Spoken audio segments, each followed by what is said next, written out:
Kehidupan persekolahan Yuho di Akademi Pembimbing Roh Kekaisaran Ryu akhirnya dimulai dan pemuda Kekaisaran Shinlo itu tampak sangat menikmati hari-harinya di Kekaisaran Matahari Bulan. Bahkan terus dengan antusias merakit alat-alat pembimbing roh berhubung fasilitas di Akademi memang sangatlah mumpuni. Ketika Yuho masih asyik merakit alat pembimbing roh, datanglah Heiseto ke kamarnya di mana kunjungan seniornya itu malam ini tidak lain adalah untuk menceritakan latar belakang perkataan Heiseto sebelumnya yang menyebutkan bahwa ibu kota Ming adalah tempat kelahirannya, dan pernyataan itu didasari atas fakta bahwa Heiseto sebenar-benarnya merupakan putra mahkota Kekaisaran Matahari Bulan yang digulingkan.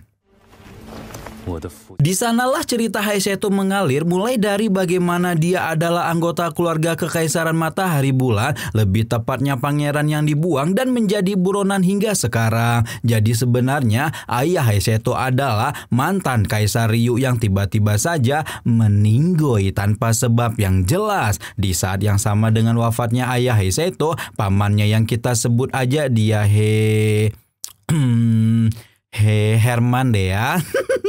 Si Herman ini tiba-tiba saja memimpin serangan untuk menghabisi seluruh anggota keluarganya, dan meskipun ibunya sempat menyembunyikan serta menyelamatkan Heiseto dari seluruh anggota keluarganya yang tersisa termasuk ibunya juga diserang dengan begitu kejam. Kalau dilanjut mah kena dolar nanti ya. Pokoknya kalian tahu kan ya, gitulah pokoknya. Heiseto kecil dipaksa untuk menyaksikan pembunuhan keluarganya di depan matanya sendiri, dan oleh karena itulah setelah selamat dari malam berdarah yang tidak akan bisa dia lupakan seumur hidupnya, Heiseto pun berpikir bahwa Kekaisaran Ryu tidak akan pernah lagi menjadi tempat aman baginya. Heiseto akhirnya memutuskan untuk pergi dari Kekaisaran Matahari Bulan luntang-lantung kesekian kalamanya. Akhirnya sampai pada akhirnya ditemukan oleh Pak Guru Fan Yu dan diangkat menjadi murid di Akademi Shrek yang menjadi rumah baru baginya. Hanya dengan mengingat kenangan ini telah menyebabkan hati Heiseto terasa begitu sakit, dan apapun yang terjadi dia tidak mungkin melupakan dendam berdarah antara dirinya dengan keluarga kekaisaran yang baru alias Herman. Yuho tidak menyangka sama sekali jika senior yang selama ini selalu bersikap lawak dan ceria ini menyimpan masa lalu yang begitu kejam, dan hanya dengan membayangkannya saja Yuho juga mampu merasakan betapa dalam dendam yang dipikul oleh Heiseto. Meskipun demikian, saat ini mereka hanyalah anak kecil yang belum memiliki kualifikasi untuk membalas dendam, dan oleh karena itulah mereka berdua harus banyak belajar akan sesuatu saat dapat memenuhi kualifikasi tersebut. Yuho berjanji dia akan melakukan segala yang dia bisa untuk membantu Heiseto membuat mantan putra mahkota Kekaisaran Ryu itu terpacu semangatnya seolah mendapatkan teman seperjuangan untuk menginjak puncak benua.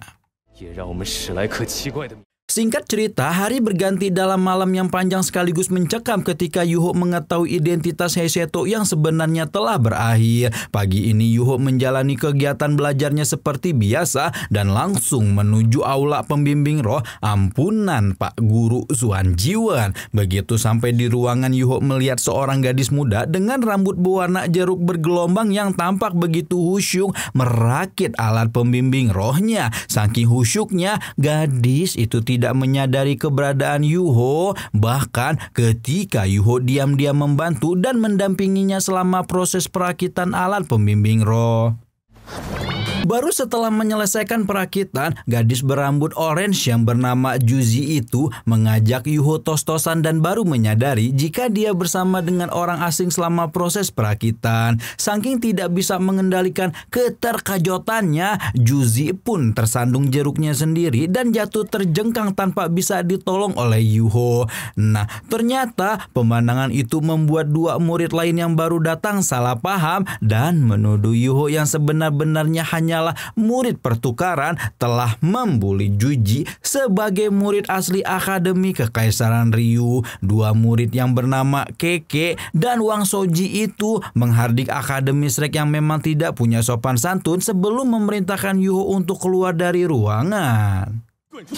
Yuho menegaskan bahwa dia sama sekali tidak menindas Juji, namun baik penegasan Yuho maupun upaya Juzi untuk menjelaskan sama sekali tidak didengar oleh Keke dan Wang Shouji, di mana murid laki-laki Akademi Kekaisaran Ryu itu justru mengonfrontasi Yuho secara langsung dan ngajakin baku hantam. Yuho berusaha menegaskan sekali lagi bahwa dia tidak menindas Juji, namun Wang Shouji masih melanjutkan serangan sehingga Yuho pun tidak punya pilihan kecuali meloncat ke sana kemari untuk menghindarinya, karena Yuho sendiri sama sekali tidak memiliki niatan untuk bertarung.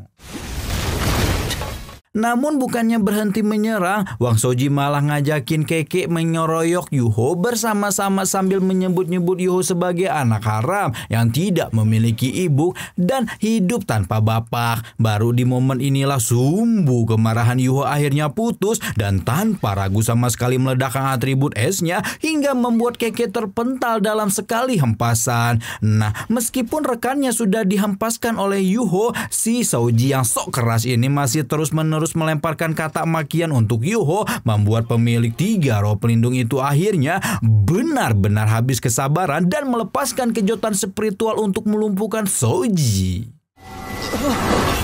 Melihat kedua temannya sampai babak belur seperti ini agaknya membuat Juzi juga tidak bisa tinggal diam dan akhirnya berteriak untuk meminta Yuho berhenti. Namun ternyata teriakan Juzi terdengar seperti konfrontasi lain bagi Yuho dan tanpa banyak babi bu, Yuho langsung menjadikan gadis jeruk itu sebagai sasaran atas aktivasi teknik raja turun ke dunia. Seketika Juzi merasa merinding remang-remang bulu ketek, merasa menyaksikan bayangan naga meliuk-liuk di hadapannya sebelum menjelma menjadi tinju dengan aura keagungan liar melesat ke arahnya. Tinju itu hampir saja menghantam wajah cantik Juzi sebelum tiba-tiba berhenti ketika Yuho mendengar perintah Suan Jiwe yang baru saja memasuki ruangan. Suan Jiwe sepertinya tahu jika bahkan tanpa dia memerintahkan Yuho untuk berhenti, pemuda itu tidak pernah benar-benar menghantamkan tinjunya kepada Juzi. Bagaimanapun raja turun ke dunia adalah teknik tingkat tinggi yang diajarkan Muon kepadanya, dan dia tahu jika Juzi tidak akan bisa menahan teknik tersebut bahkan jika memiliki 10 nyawa. Namun setelah diberikan pengampunan sedemikian rupa oleh Yuho, Keke masih bersikeras jika pemuda Akademi Shrek itulah yang menindas mereka duluan, membuat Juzi tidak bisa lagi menahan diri dan membungkuk dalam untuk meminta maaf kepada Yuho atas kesalahpahaman yang terjadi hari ini.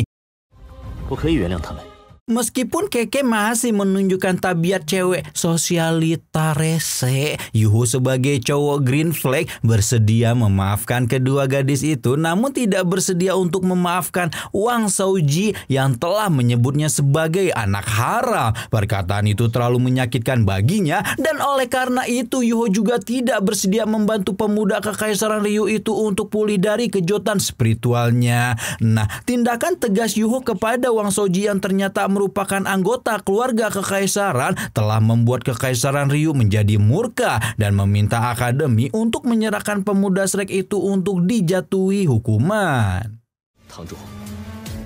Namun perintah itu ditolak mentah-mentah oleh Suan Jiwe yang memang mengetahui pasti bahwa Yuho tidak bersalah dan berkata kepada Jing Hongchen bahwa dia akan mencari cara lain untuk menyelesaikan masalah antara Yuho dengan kekaisaran ini. Jing Hongchen tampaknya menangkap sikap lembut dan ketertarikan yang ditunjukkan Suan Jiwe kepada Yuho, membuat kepala aula Mingde itu segera mengingatkan bahwa betapapun berbakatnya Yuho sebagai master pembimbing roh yang membuat Suan Jiwe tergoncang, pemuda itu masihlah murid Akademi Shrek yang menjadi musuh bebuyutan mereka sejak ribuan tahun yang lalu.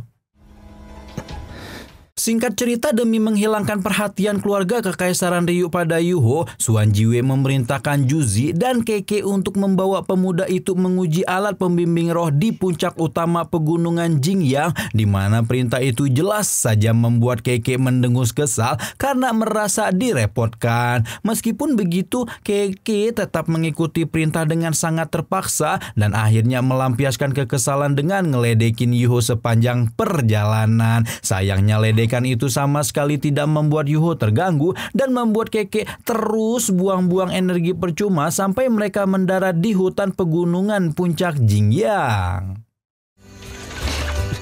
3 master pembimbing roh muda itu pun melanjutkan perjalanan menyusuri hutan dan Juzi menyinggung tentang satu cincin roh yang dibutuhkan Yuho untuk mencapai level 40 sebelum menyatakan bahwa dia bersedia membantu apabila dalam perjalanan ini Yuho menemukan cincin roh yang cocok. Yuho mengucapkan terima kasih banyak atas kebaikan Juzi menawarkan diri untuk memasak yang membuat 2 ciwi-ciwi itu terbagong mengetahui bahwa pemuda ganteng ini ternyata bisa ikutan Master Chef Solen. Juzi dan Keke kemudian mengetahui jika Yuho adalah yatim piatu dan hal itu membuat keduanya mulai menunjukkan simpati lebih banyak kepada sang pemuda. Setelah menyusuri hutan cukup dalam, Juzi pun mengajak kedua rekannya untuk beristirahat sejenak dan dia menggunakan waktu istirahat itu untuk tidur di dalam sebuah tenda portable yang dia bawa. Di tengah-tengah tidurnya, ternyata Juzi bermimpi buruk yaitu tentang masa lalunya yang menyedihkan karena kehilangan ayahnya dalam sebuah peperangan. Ketika Juzi terbangun, dia melihat Yuho dan Keke asyik bakar-bakaran ikan, di mana ketika memakan ikan masakan Yuho yang begitu lezat, gadis dengan roh pelindung buah jeruk itu tidak kuasa menahan air mata karena Yuho benar-benar membuatnya teringat akan mendiang ayahnya. Papa.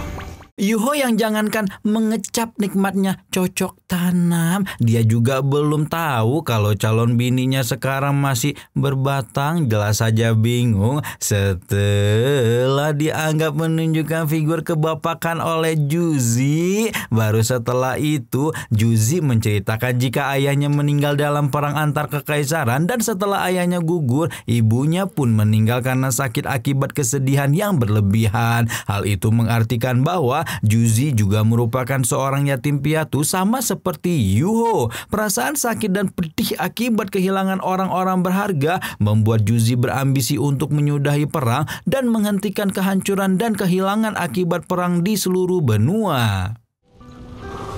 Semangat perdamaian yang ditunjukkan Juzi serta perasaan senasib sepenanggungan yang menyeruak di dalam hati Yuho membuat pemuda Akademi Shrek itu semakin merasa dekat dengan Juzi dan Keke, membuatnya mulai tidak menganggap dua gadis itu sebagai ancaman sebagaimana murid Akademi Ryu lainnya. Setelah cukup banyak bercerita dan beristirahat, rombongan 3 murid itu melanjutkan urusan utama mereka dan Juzi mengeluarkan sebuah bola raksasa yang merupakan alat pendeteksi pembimbing roh yang akan mereka uji dalam perjalanan kali ini. Mereka bisa duduk di dalam bola raksasa dan menggunakan formasi inti di dalamnya untuk mengendalikan alat di segala Sumatera Utara. Juzi menjelaskan jika alat pembimbing roh ini memiliki keunggulan dalam upaya bertahan hidup dan karena itulah armor luarnya mampu menahan serangan di bawah master pembimbing roh level 6. Melihat alat secanggih ini, Yuho akhirnya sadar kenapa Muon memintanya mengambil resiko untuk menjadi murid pertukaran karena memang ilmu dan pengetahuan mengenai alat pembimbing roh di Akademi Ryu sangatlah luar biasa hingga sepadan dengan resikonya. Juzi mengajak semua orang untuk masuk ke dalam bola raksasa dan dengan demikian proses pengujian alat pembimbing roh tingkat tinggi itu pun secara resmi dimulai. Juzi dan Keke memberikan Yuho kesempatan untuk mengoperasikan alat pendeteksi itu dan meskipun awalnya kagok, pemuda Akademi Shrek itu mulai menyesuaikan diri dengan alat canggih yang telah diteliti oleh Akademi Kekaisaran Ryu selama 30 tahun. Namun di tengah proses eksplorasi yang sangat seru, tiba-tiba saja alat pendeteksi roh memancarkan sinyal bahaya, di mana sinyal bahaya itu disebabkan karena mereka telah dikepung oleh 3 serigala berusia 10.000 tahun yang memimpin ratusan serigala lain untuk menyerang mereka. Juzi menjelaskan jika kemungkinan 3 serigala itu adalah Raja Serigala yang menjadi penunggu pegunungan Jingyan, di mana yang membuat Yuho terbagong salah satu di antara 3 serigala tersebut ternyata memiliki atribut spiritual yang cocok dengan roh pelindungnya.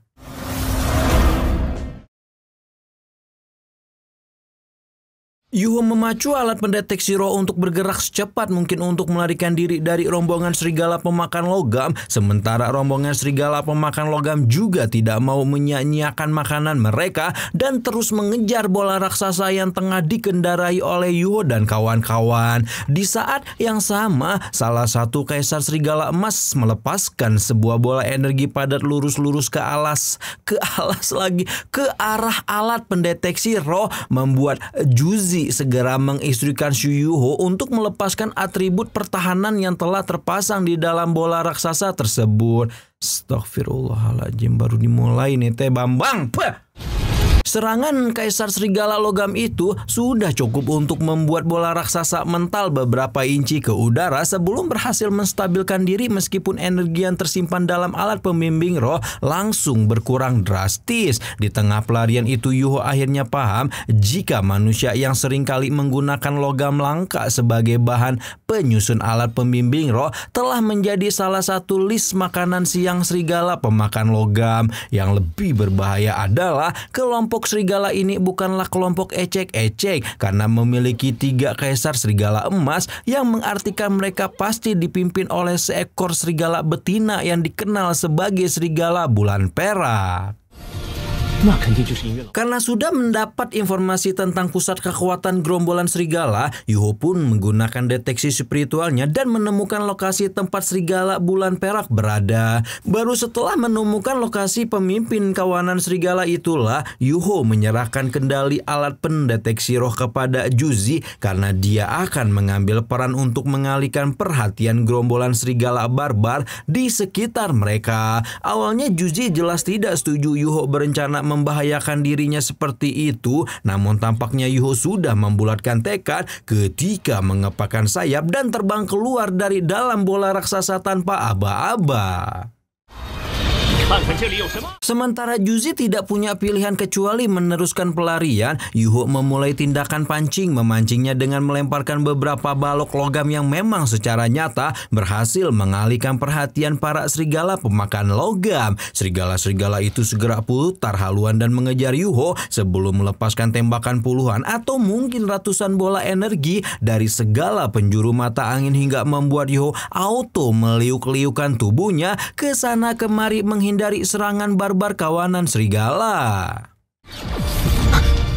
Yuho juga turut mengundang ketertarikan serigala bulan perak, membuat satu-satunya serigala berbulu putih itu berlari ke arahnya sehingga Yuho melemparkan cangkang pulau jiwa. Namun ternyata cangkang pulau jiwa itu tidak berpengaruh banyak pada serigala bulan perak, malah dijadikan cemilan tengah malam oleh pimpinan kawanan serigala tersebut. Situasi menjadi agak jelek untuk Yuho ketika sayap pembimbing rohnya mengalami kerusakan, membuatnya tidak punya pilihan kecuali turun ke posisi yang lebih dekat dengan gerombolan serigala dan melepaskan teknik ilusi untuk meniru aura Kaisar Kalajengking es Bingbing. Ketika melepaskan aura monster roh ratusan ribu tahun Bingbing, seperti biasa rombongan monster roh kerucil layaknya serigala pemakan logam auto gemetar seluruh tubuh dan bersikap submusif, sama sekali tidak berani mengambil langkah maju untuk menyerang Yuho lagi. Namun sayang, ternyata penampakan Kalajengking es raksasa itu tidak bertahan lama karena serigala bulan perak yang juga memiliki atribut spiritual meledakkan teknik ilusi Yuho hingga membuat calon ayangnya Wutong itu pusing 7 keliling.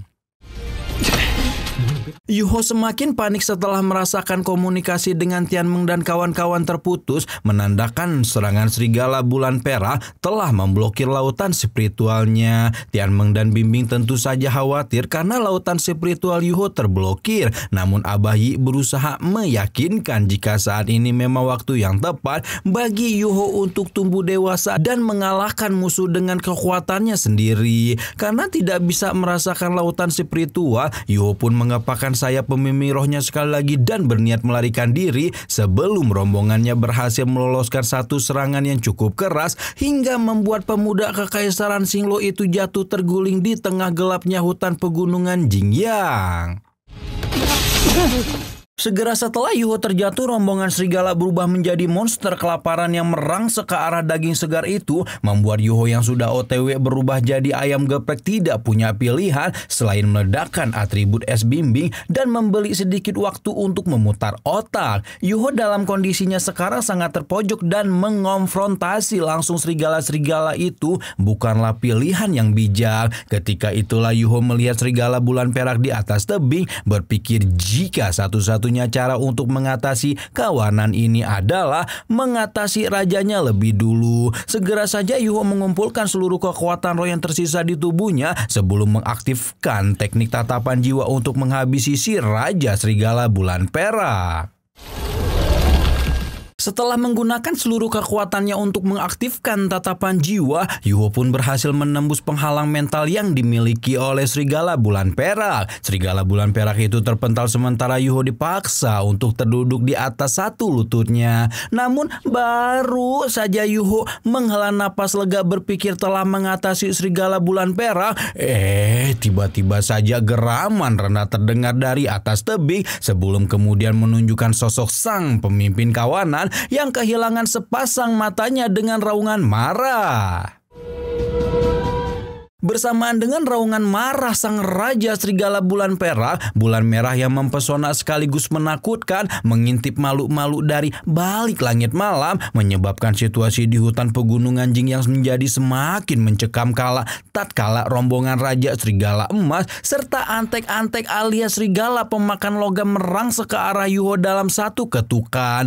Yuho yang tidak punya banyak kekuatan roh tersisa segera mengaktifkan teknik roh ketiganya, yaitu kelumpuhan massal, dan menyebabkan pergerakan para serigala melemah sementara dia memanfaatkan kesempatan itu untuk menyerang raja serigala bulan perak sekali lagi.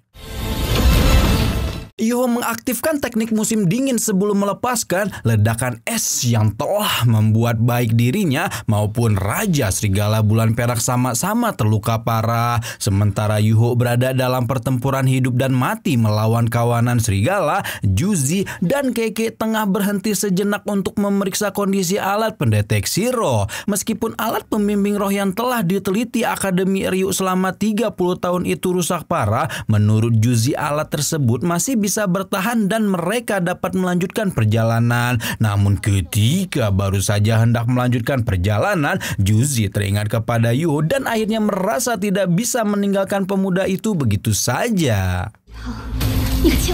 Juzi berharap Yuho masih tetap dalam keadaan hidup ketika mereka bertemu lagi. Di sisi lain, Yuho benar-benar hampir tidak bisa menyangga tubuhnya sendiri saat menyaksikan Raja Serigala Bulan Perak secara perlahan berdiri dan merangsek ke arahnya dengan niat membunuh. Dan seolah situasi tidak bisa menjadi lebih buruk lagi, tiga Raja Serigala Emas juga menunjukkan tanda-tanda kebangkitan sehingga Yuho pun memutar otaknya secepat mungkin untuk mencari titik tervital di tubuh serigala perak. Ketika menemukan posisi jantung serigala, Yuho tanpa aba-aba menghujamkan belati lengannya ke arah serigala perak.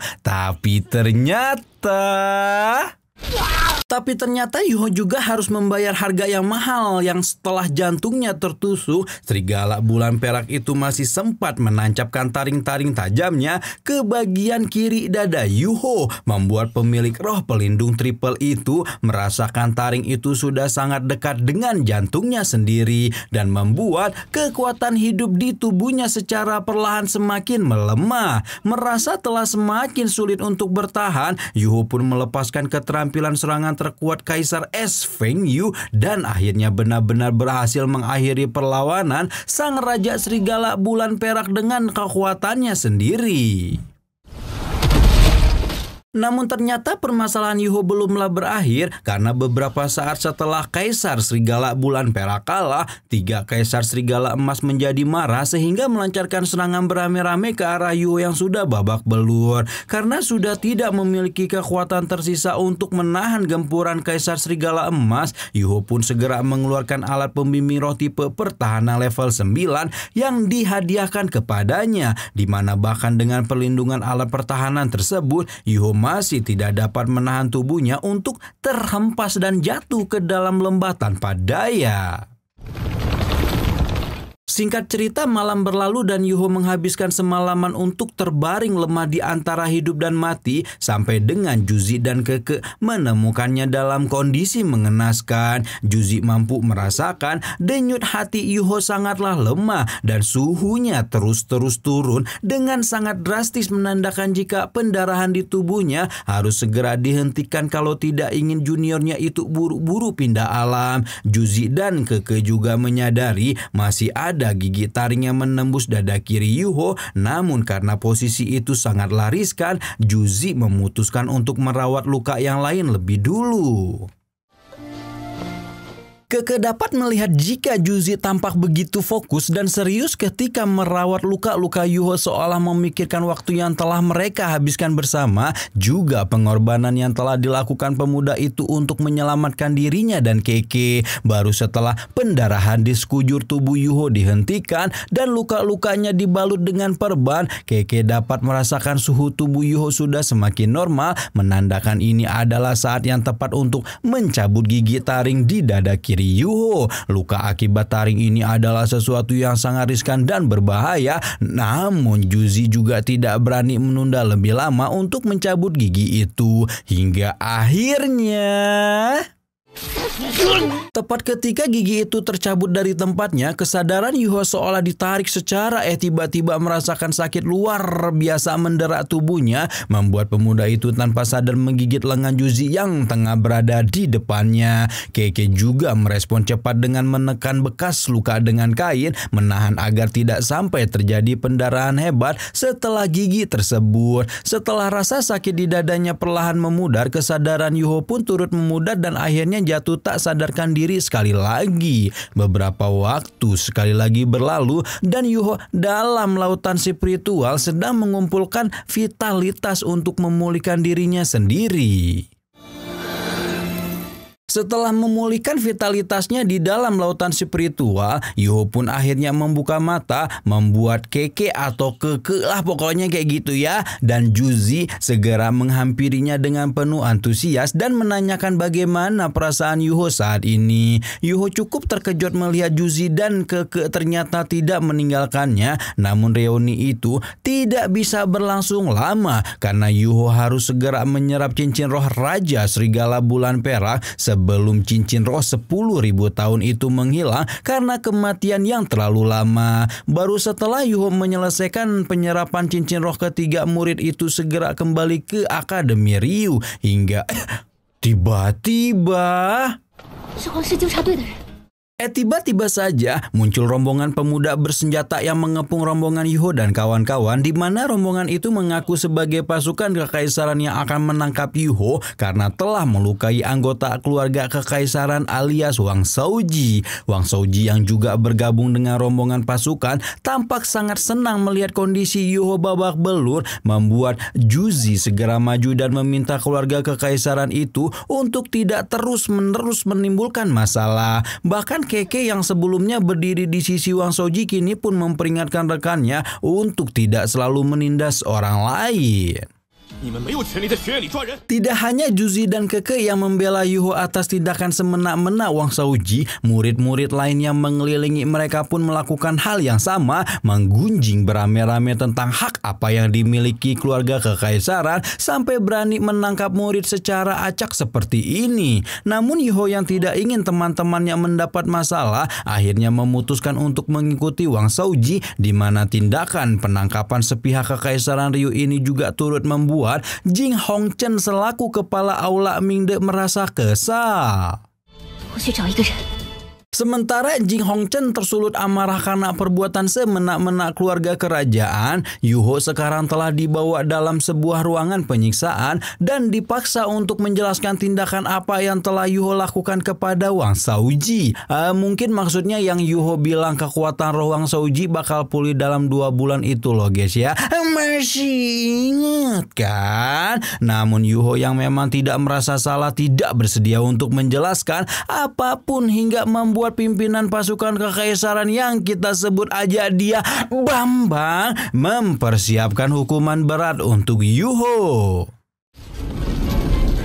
Bambang mulai memerintahkan anak buahnya untuk mengeluarkan tiang naga, yaitu sebuah alat penyiksaan menyerupai tiang berduri yang mampu menghancurkan 81 tempat di tubuh seseorang. Sementara Yuho terancam hukuman yang sangat berbahaya, Juzi tampak berencana menemui orang dengan posisi cukup tinggi dan berada di tempat terbatas yang dijaga ketat. Namun kakak seperguruan Yuho itu mampu menunjukkan sebuah pelat khusus yang pada akhirnya membuat para penjaga tidak berkutik, membuka fakta real jika kemungkinan gadis dengan roh pelindung jeruk itu bukanlah murid sembarangan.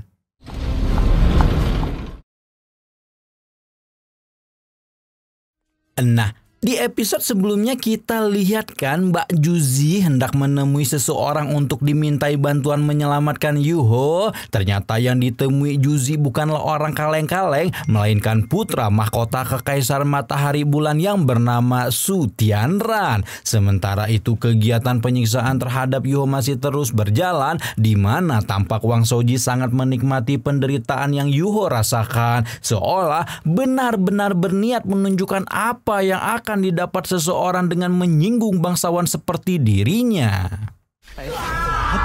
Alat penyiksaan menyerupai puluhan jarum tajam juga ternyata bukanlah sebatas ancaman saja, karena pegawai pasukan kekaisaran yang kita sebut aja Bambang benar-benar menggunakannya untuk menyiksa Yuho. Ketika jarum-jarum menembus tubuhnya, Yuho hanya bisa melolong penuh penderitaan, membuat Bimbing yang berada di lautan spiritual khawatir bukan kepala dan sudah bersiap mengeluarkan kekuatan untuk memberi antek-antek Dajjal ini pelajaran. Namun niatan Bimbing itu dihentikan oleh Yuho, membuat Tian menghampir tidak tahan melihat tuan jiwanya disiksa seperti ini hingga tiba-tiba tiba-tiba saja sesosok manusia melangkah dalam diam menuju ruang penyiksaan sebelum mendaratkan sebuah gaplokan penuh cinta kasih kepada Wang Shouji yang membuat anggota keluarga kekaisaran itu langsung marah setengah hidup. Namun ekspresinya berubah ketika melihat orang yang menggaploknya tidak lain adalah kepala Aula Mingde Jing Hongchen. Perlu diketahui bahwa Aula Mingde adalah salah satu institusi bebas terkuat di seluruh benua Dolu yang dapat dibandingkan dengan Akademi Strike, sehingga Jing Hongchen sebagai kepalanya juga mendapatkan status yang luar biasa di Kekaisaran Ryu. Awalnya Wang Shouji masih bersikap sok keras kepada Jing Hongchen sampai muncul sosok lain yang benar-benar membuat baik Wang Shouji maupun piket Kekaisaran berlutut di atas kaki mereka. Sosok itu adalah Juzi yang tanpa diduga-duga muncul bersama dengan sosok penting di seluruh kekaisaran, yaitu putra mahkota Kekaisaran Matahari Bulan Su Tianran. Ketika melihat Su Tianran muncul, Bambang dan kawan-kawan pun langsung berlutut memberikan penghormatan dan auto ketar-ketir merinding remang-remang bulu ketek ketika meminta maaf atas nama saudara ketiganya. Nah, setelah Cakra Diva baca lagi nih biar kalian tuh semua tuh paham ya guys ya alurnya, karena kalau kalian langsung nonton filmnya langsung tuh ya di Auratel itu, kalian tuh pasti bingung-bingung dan puyeng-puyeng 7 turunan ya guys ya. Nah, ternyata si Bambang ini bernama Su Mochen dan merupakan putra dari pangeran ketiga Kekaisaran Ryu. Su Tianran mengaku kebingungan ketika mendengar Juzi melaporkan ada piket kekaisaran menangkap juniornya, karena dari apa yang Su Tianran ingat, tim patroli kekaisaran tidak memiliki kewenangan untuk mengurus operasional Akademi Ryu. Nada Su Tianran begitu dingin dan syarat akan kemarahan ketika menilai bahwa tim patroli kekaisaran telah menyalahgunakan wewenang sebelum memberikan perintah pada ruang kosong di sisinya untuk memberi para darah muda darahnya para remaja ini pelajaran. Segera setelah itu ruang kosong di sisi Su Tianran berfluktuasi dengan aura gelap, dan tanpa mempedulikan tim patroli kekaisar yang telah berlutut sambil memohon ampun sama sekali, sosok gelap itu berkedip menghilang bersama hembusan angin sebelum mengambil nyawa tim patroli satu persatu. Hampir seluruh tim patroli meregang nyawa hanya dalam beberapa kedipan mata, dan saat ini Wang Shouji sudah hampir membenamkan tubuhnya ke dalam tanah ketika dengan takut mengangkat kepala hanya untuk melihat sosok bayangan hitam seorang master dunia roh sedang mengeluarkan aura membunuh di hadapannya. Sosok hitam itu meraih kepala Wang Shouji dengan kejam sebelum menghajar anggota keluarga kekaisaran itu sampai babak belur tanpa ampun, dan OTW mengambil satu nyawa lagi dengan tangannya sebelum Jing Hongchen berteriak dan meminta agar adegan pembuntuin ini dihentikan. Berhubung Jing Hongchen sebagai wali Yuho yang didolimi meminta agar hukuman dihentikan, bayangan hitam yang ternyata merupakan seorang master dunia roh bernama Su Chen berhenti dan kembali ke sisi Su Tianran. Su Chen dikenal sebagai dolu bayangan dan sempat menghilang beberapa waktu sampai akhirnya Jing Hongchen tahu master roh kuat itu bergabung ke kekaisaran sebagai bodyguard Su Tianran. Tampaknya Su Chen dan Jing Hongchen mengenal satu sama lain sehingga dua master roh tingkat tinggi itu menyempatkan diri untuk saling menyapa sebelum kemudian sang kepala aula Mingde memutuskan undur diri untuk merawat luka-luka Yuho. Juziah melihat Yuho berlalu dengan luka parah di sekujur tubuhnya, hanya bisa mengepalkan tangan, merasa kesal, marah, sekaligus tidak berdaya karena tanpa bantuan Su Tianran, dia pasti tidak dapat menyelamatkan Yuho. Singkat cerita, beberapa waktu berlalu dan Heseto yang telah mendengar kabar penangkapan Yuho bergegas menuju aula perawatan hanya untuk melihat adik juniornya tengah terbaling tidak berdaya di atas ranjang. Heseto mengungkapkan ekspresi sedih di wajahnya sebelum kemudian berubah marah ketika menghadapi Jing Hongchen yang tidak bisa melindungi murid pertukaran mereka. Meskipun awalnya Pak Guru Macan tidak terima mendengar nada bicara Heseto kepada Jing Hongchen, kepala aula Mingde itu mengakui jika penangkapan Yuho memang merupakan kelalaiannya, dan oleh karena itu akademi juga akan memberikan kompensasi sebaik yang dia bisa. Heseto masih berencana untuk meneruskan perdebatan dengan Jing Hongchen ketika Yuho mencicit kecil dan meminta kakak seniornya untuk berhenti mendebat. Ekspresi Yuho seperti mengkode agar Heseto tidak mendebat dengan emosi sehingga mantan keluarga kekaisaran Ryu itu pun menggunakan nada lebih lembut ketika menjelaskan betapa Akademi Shrek akan memperlakukan murid pertukaran seperti murid mereka sendiri.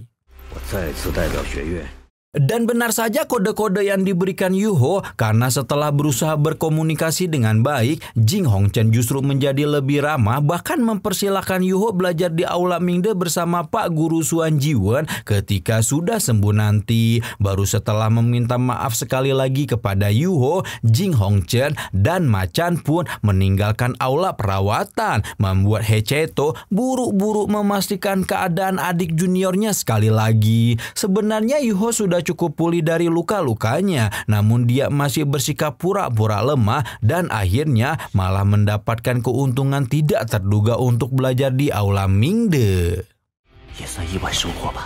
Sementara itu, Jing Hongchen yang sudah kembali ke ruangannya mendapat protes dari Macan yang merasa agak tidak terima membiarkan murid Akademi Shrek memasuki aula Mingde. Namun menurut Jing Hongchen lebih baik meletakkan Yuho di aula Mingde untuk mencegah hal yang sama terjadi, sekaligus juga untuk mengawasi pemuda itu dengan lebih dekat. Lebih dari itu, Su Tianran juga turun secara pribadi dalam masalah ini, tidak hanya untuk menghukum tim patroli kekaisaran, namun juga untuk menunjukkan kekuasaannya di depan Akademi Kekaisaran Ryu, dan hal ini membuat Jing Hongchen mulai memutar otak dan memikirkan di mana pihak dalam kekaisaran mana yang harus mereka dukung.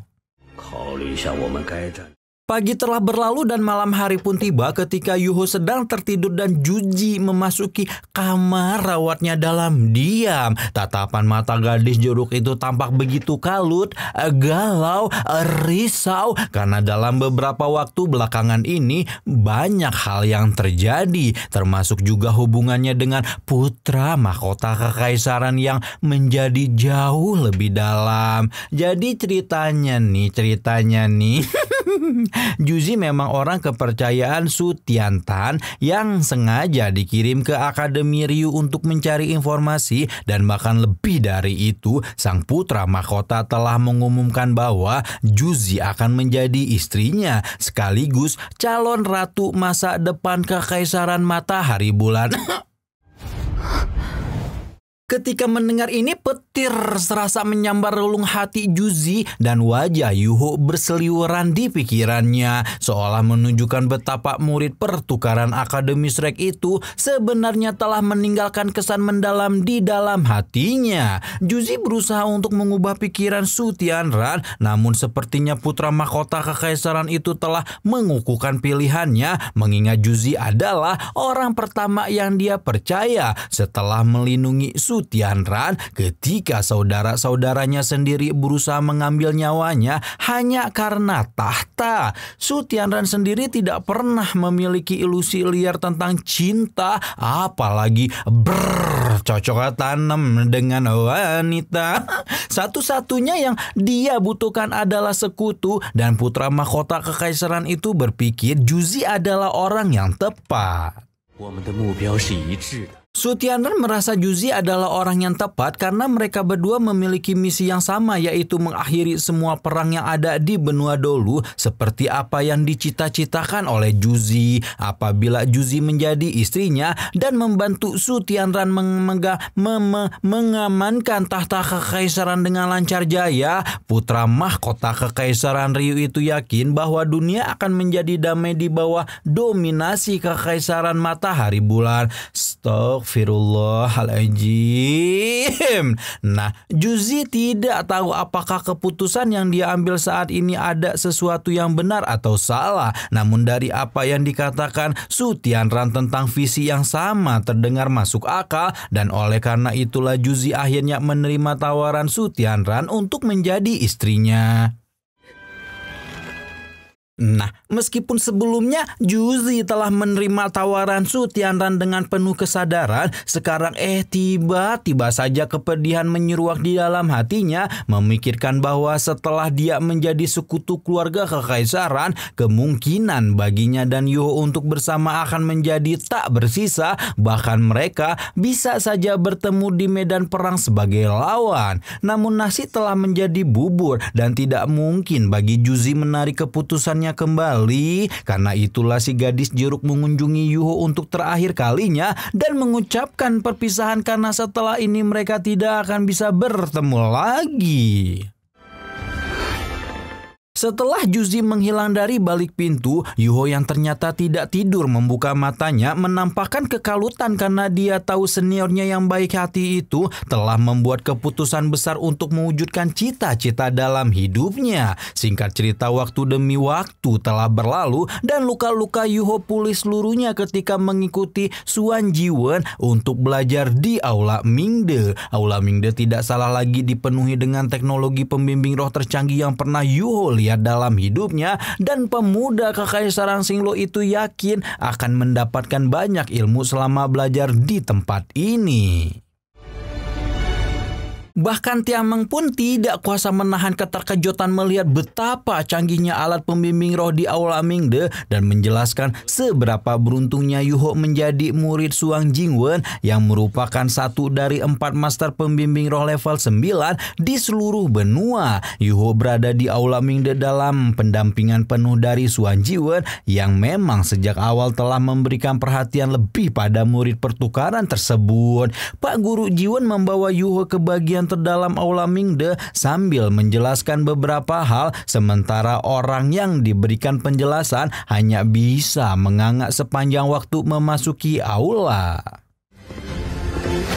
Begitu banyak murid berlalu lalang di Aula Mingde di mana Yuho yakin pasti murid-murid ini bukanlah seorang master pembimbing roh sembarangan untuk bisa masuk ke Aula Mingde. Baru setelah menjelaskan hal-hal yang perlu dijelaskan kepada Yuho, Suang Jiwen pun meminta muridnya untuk mulai belajar dan merakit alat pembimbing roh Aula Mingde, membuat Yuho dengan begitu antusias menghampiri meja yang ditunjukkan Suan Jiwen kepadanya. Tanpa membuang banyak waktu, Yuho segera memulai proyek alat alat pembimbing roh pertamanya di Aula Mingde, yaitu sebuah alat pembimbing roh yang berorientasi pada kecepatan.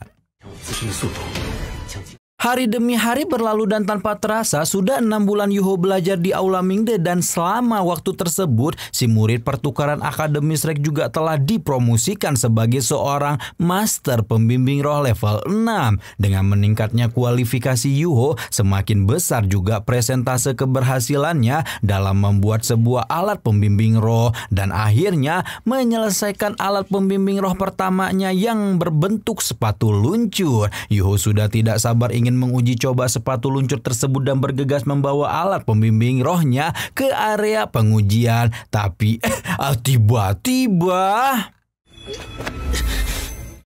tiba-tiba saja rasa sakit yang sangat tajam menyerbu mata takdir di dahi Yuho, membuat pemilik 3 roh pelindung itu berhenti sejenak sambil bertanya-tanya apa yang sebenarnya terjadi. Abah Yi selaku penanggung jawab mata takdir kemudian menjelaskan bahwa hubungan spiritual yang sebelumnya terjalin antara Yuho dan singa emas telah membuat kemampuan prediksi mata takdir akan bahaya menjadi lebih kuat. Ketika mendengar ini, Yuho langsung paham bahwa ada bahaya besar yang tengah mendekatinya dan buru-buru mengaktifkan deteksi spiritual hanya untuk menemukan bahwa seluruh aula telah dipenuhi dengan bom yang siap meledak. Yuho mengingatkan semua orang secepat yang dia bisa, namun sayang hal itu masih terlambat dan hanya dalam beberapa detik saja Aula Mingde yang begitu maju berubah menjadi kekacauan. Si jeruk, waduh ini sih bukan jeruk makan jeruk ya guys ya, tapi jeruknya yang mengalah ya guys ya. Aduh edan sih emang wanita. Nah, tapi makin edannya lagi tuh siapa yang nanam bon di dalam Aula Mingde ya? Dan edannya lagi ternyata Yuho punya mata batin yang bisa melihat masa depan. Wah, edannya ya. Dan apakah Yuho mampu menyelamatkan diri dari ledakan yang menyerbu dari segala penjuru mata angin? BTW nasib Mbak Jeruk sedih bener ya guys ya, udah kepalang naksir sama Yuho. Akhirnya terpaksa nikah sama Sutiandran. Gimana atuh ya kelanjutan petualangan Yuho di Akademi Kekaisaran Matahari Bulan? Nantikan terus pembahasannya hanya di Cakra Diva Reinkarnasi. Ayo yang belum subscribe buruan subscribe biar cepet 800k kayak pendahulunya ya. Rama di sini. Seperti biasa atuh pamit ya. Bye bye.